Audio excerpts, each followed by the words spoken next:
Bienvenue dans le podcast de Ferrari. Si tu ne les connais pas, c'est le petit barbu qui gesticule et braille sans arrêt. Grossier, insolent et vulgaire, il essaye chaque mercredi d'apporter des éléments de réponse à une question. Alors, éloigne tes enfants, installe-toi confortablement, prends un petit café et déguste. Alors, salut, premier podcast 2019. On est déjà le 2 janvier. Oh là là, le temps passe vite, bientôt la fin de l'année. 2 janvier, ça y est, les stats Strava sont remises à jour. Ça y est, les bonnes résolutions. La borne en janvier, la fainéantise en février. Et question, la toute première donc, puis c'est quand même le 46e podcast avec comment augmenter sa cote ITRA. Alors, comment augmenter sa cote ITRA ? C'est une bonne question. En fait, on pourrait la traiter en 30 secondes. Attention, top chrono. Il suffit de s'entraîner. Quand on s'entraîne, on est meilleur. Quand on est meilleur, on fait des meilleures perfs sur les courses. La cote ITRA dépendant de la perf sur les courses. Pouf, mathématiquement, on augmente notre cote ITRA en étant soi-même meilleur. Voilà. C'est terminé. Salut, merci. Non, plus sérieusement, comment augmenter sa cote ITRA ? Forcément, il faut progresser. Parce que quand t'es meilleur, tu vas mettre moins de temps sur une course. Quand tu vas mettre moins de temps sur une course, t'auras une meilleure cote. Parce qu'en fait, comment fait ITRA ? Alors tu peux aller lire sur leur site, c'est tout détaillé. Mais si t'as la flemme, parce que lire c'est chiant, en fait ITRA cote le premier coureur. Et ensuite, ils appliquent un pourcentage à tous les sous-fifres qui sont derrière lui. Tous les petits fifous là qui ont pris une fessée, ils prennent un pourcentage et la cote en découle.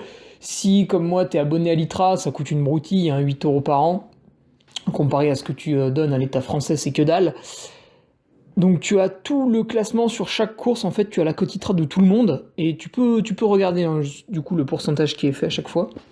Et donc tu vois que des fois, tu fais deuxième, mais vu que tu as pris une fessée magistrale par le premier, tu vois, une belle, avec le froc baissé, la main qui arrive à 90 degrés sur ton fessard un peu sec, le claquement qui s'ensuit. Donc tu vois, admettons, sur une course de 4 heures, tu as pris 20 minutes sur le premier.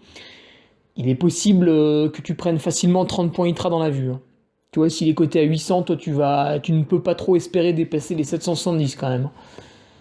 Donc c'est rapport au temps. C'est pour ça que quand tu es dans une course, il faut bien penser qu'au final, même si les places ne changent pas, eh bien chaque seconde compte. Eh oui, la place ITRA s'en fiche complètement.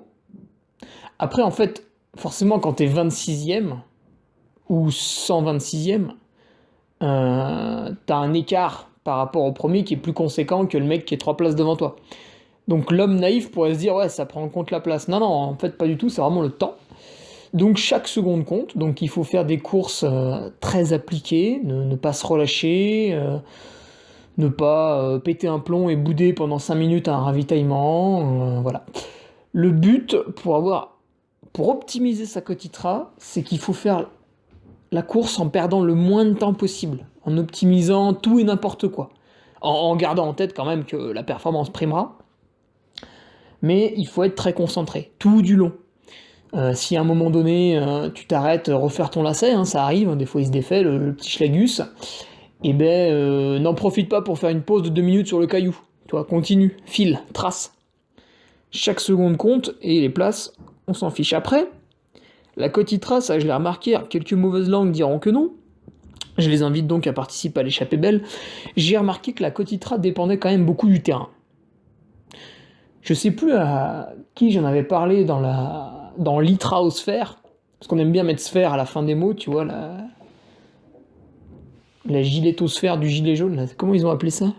Je sais plus, on s'en fout, ça n'a pas d'importance. Donc en fait un mec de l'ITRA là, je disais vous prenez pas en compte la technicité parce que quand on fait une boucherie dans les Alpes, zombie walou quoi. Et la cote ITRA pourri.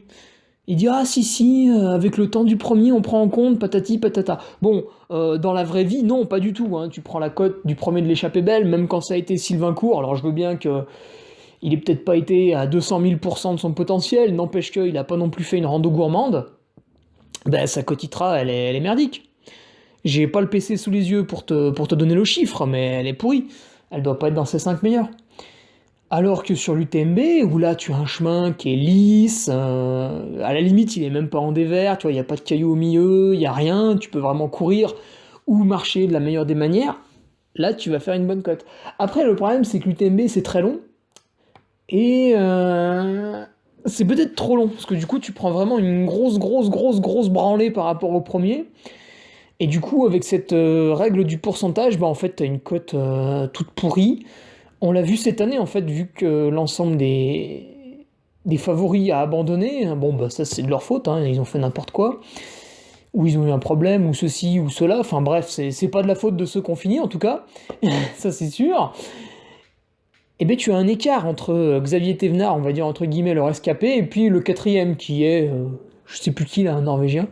Donc lui, il a eu 805. Donc 805, bah c'est nul. Et puis même Xavier a eu, je crois, 880, un truc comme ça, ce qui n'est pas terrible, hein, eu égard de la performance. Mais bizarrement, il a mis beaucoup plus de temps que l'an passé, donc bon bah voilà, pan, 880, voilà, baiser. Donc peut-être, tu vois, après le premier conseil, être régulier. Le deuxième conseil, choisir une course avec des chemins les moins techniques possibles, mais le plus de dénivelé, ça on va y revenir. Troisième conseil, ne pas faire trop long. Parce que sinon, tu vas vraiment prendre trop cher par rapport au premier. Et donc, et de toute façon, si le premier est quelqu'un de mauvais et que tu prendras pas beaucoup en temps, en fait, vu qu'il aura de base pas une bonne cote ITRA, ça va pas marcher. Donc ça aussi, plus tu as des cotes ITRA élevées au départ, mieux ce sera coté à l'arrivée. Bah, sauf s'ils bâchent quasiment tous, comme à l'UTMB, voilà, merci. Mais ça aussi, c'est un paramètre qui est pris en compte. Donc pour revenir à ces courses où il faut les faire le plus lisse possible avec le plus de dénivelé possible, tu vois, il y a des trucs qui payent bien. Donc je vais citer la Nivolay-Revard par exemple. La Nivolay-Revard, en fait, t'as 51 km et 2700 mètres de dénivelé, ce qui fait que c'est assez bien équilibré. Du coup, pour la tête de course, on peut courir quasiment tout le temps. Donc les chronos sont excellents, c'est pas très technique, hein, le Nivolay-Revard. Pour ceux qui y sont déjà allés, hormis quelques sections de 3-4 km à droite à gauche, le reste, globalement, c'est un très joli chemin de randonnée. Donc on peut vraiment, tout en étant du single track, hein, mais c'est un single track qui est très propre. Donc on peut vraiment envoyer sévère. Et c'est pour ça que les cotations sont assez élevées sur le niveau les revards si tu regardes. Il y a d'autres courses qui marchent. L'Eiger, qui fait 100 km. Eiger CCC, c'est exactement les mêmes profils. Donc l'Eiger qui est mi-juillet, puis la CCC fin août. Là, tu as 100 km et à peu près 6500 de dénive. Et là, à chaque fois, c'est des chemins, c'est nickel. C'est nickel chrome. La CCC, il n'y a pas un caillou, hein, c'est le parcours de l'UTMB. L'Eiger, pareil, c'est en Suisse allemande. En Suisse allemande, le caillou ne rigole pas. Tu vois, là, le Suisse allemand dit au caillou, tu dégages. Le caillou dégage immédiatement. Les Templiers cotent pas trop mal, encore que mon ami Nicolas Martin a relevé quelques bizarreries une année sur deux. D'autres courses en Savoie, quelle belle région, quel beau pays, qui cote assez bien. Le Tour de la Grande Casse, mi-août, fin août, qui en plus est très joli. Et le Tour des Glaciers de la Vanoise, qui est début juillet. Alors ça, c'est deux formats qui doivent faire dans les 65 km avec, à vue de pif, 3500 de dénive. Donc en fait, c'est un peu des formats à l'ancienne, tu vois, comme le Nivolay-Revard, comme le Grand Raid 73. C'est un peu des courses à l'ancienne. Et sur ces courses-là, t'avais une accumulation de D+, mais qui était sans excès non plus, hein, 3005 pour 65 bornes. Moi je dirais que c'est un bon compromis. Et en fait, ça se déroulait majoritairement sur de très beaux sentiers, tu vois. À l'époque, je dis à l'époque parce que les machins ont bientôt 20 ans. Hein. À l'époque, tu vois, Nivolay-Revard, ça va être la 17e édition, là.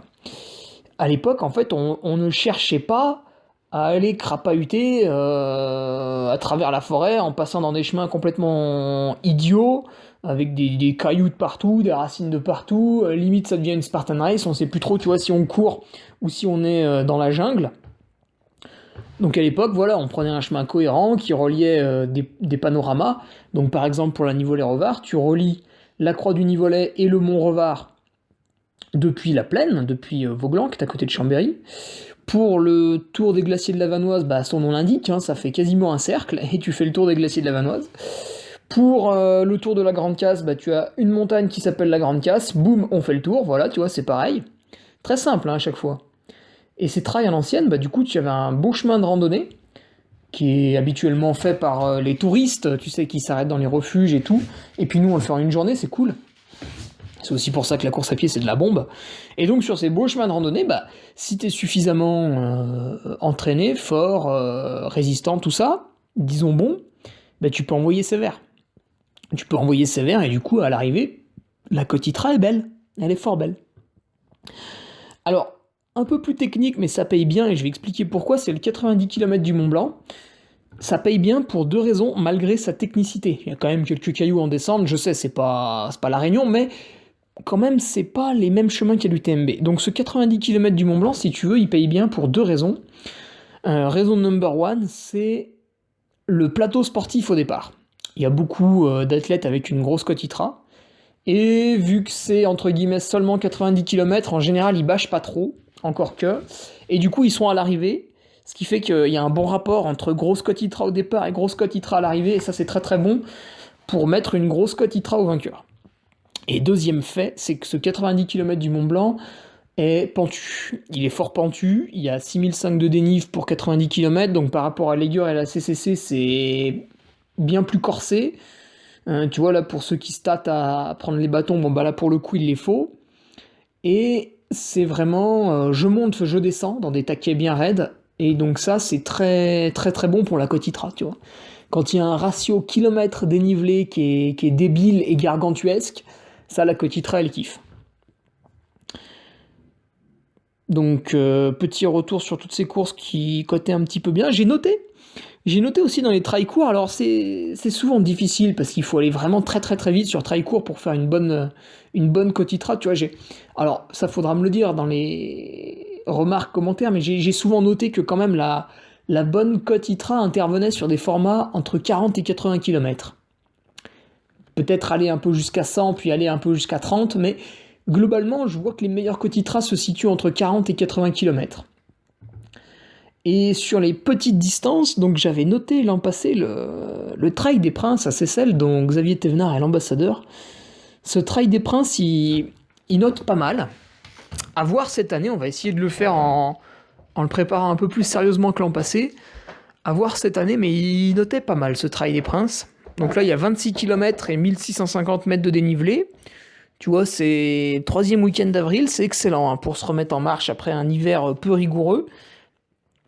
Donc c'est une course à noter, à faire. Référencé ITRA depuis l'an passé, en plus, je crois. Et ça c'était... Je pense pas que ce soit très très dur de dépasser les 800 sur cette course pour qui est un petit peu entraîné. Donc voilà, les quelques courses à noter. Tu vois, je t'en ai donné 5-6. Après, c'est parce que c'est celles qui sont autour de chez moi, que je connais bien, où je regarde surtout le classement chaque année. Un peu les Kotytra, du coup, forcément, chaque année. Puisque quand je regarde un classement, j'aime bien être sur le site de l'ITRA pour avoir les cotes à côté. Et c'est pour ça que je peux te parler de ces courses. Après, il y en a pas mal que j'ai pas faites non plus. Je ne connais pas tout, bien qu'avec le métier de speaker, je me déplace un peu à droite à gauche.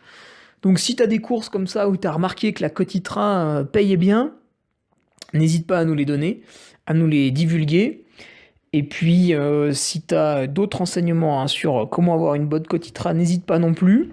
Mais globalement, voilà, le conseil, c'est ça. D'ores et déjà, entraînez-vous un peu mieux, ce serait meilleur, puis vu que ça dépend de votre niveau.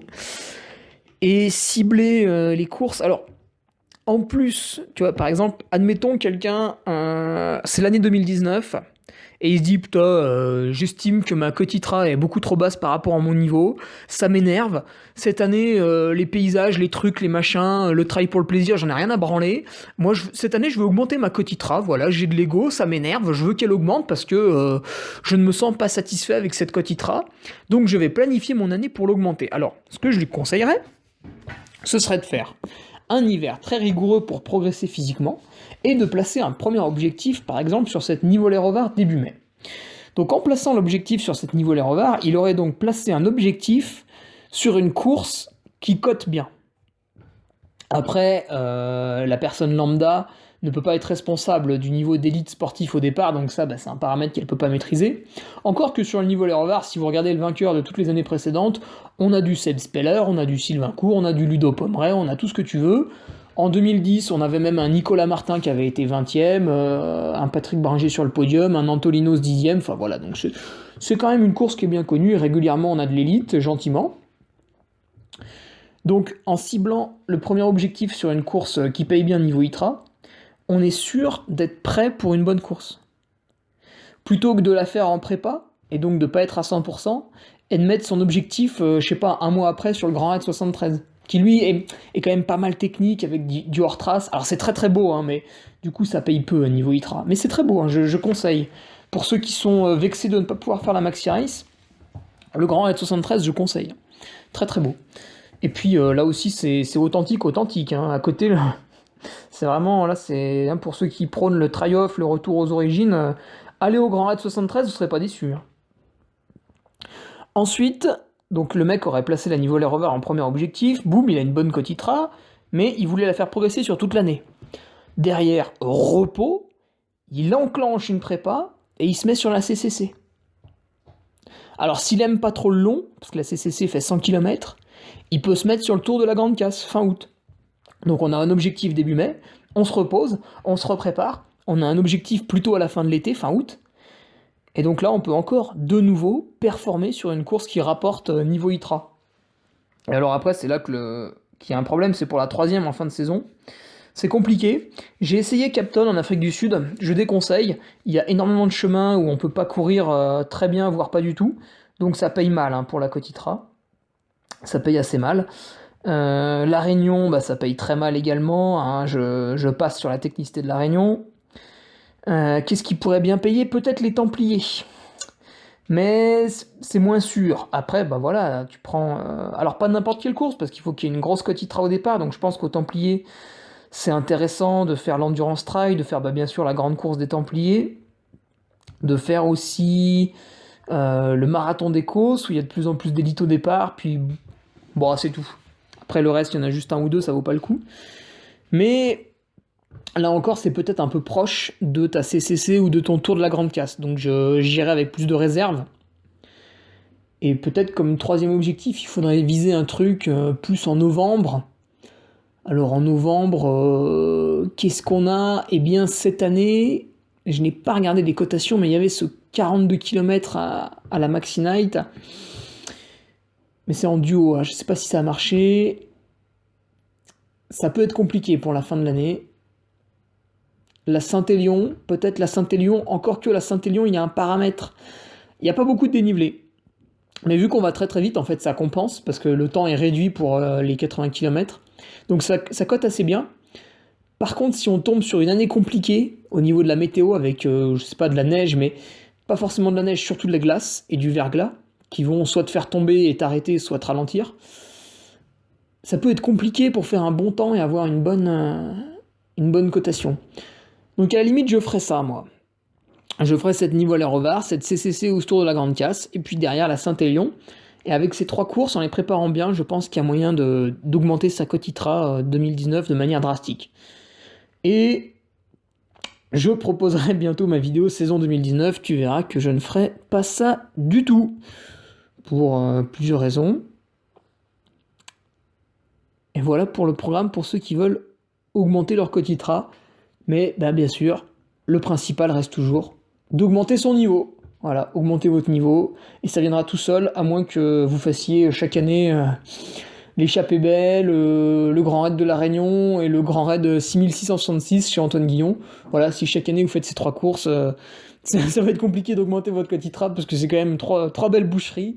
Hein, ça, je crois qu'il y a que Renaud Rouanet qui les appréhende de la meilleure des manières qui soit. Hein, Kayasu, comme on l'appelle, comme il s'auto-appelle lui-même, il s'est auto-proclamé mangeur de cailloux.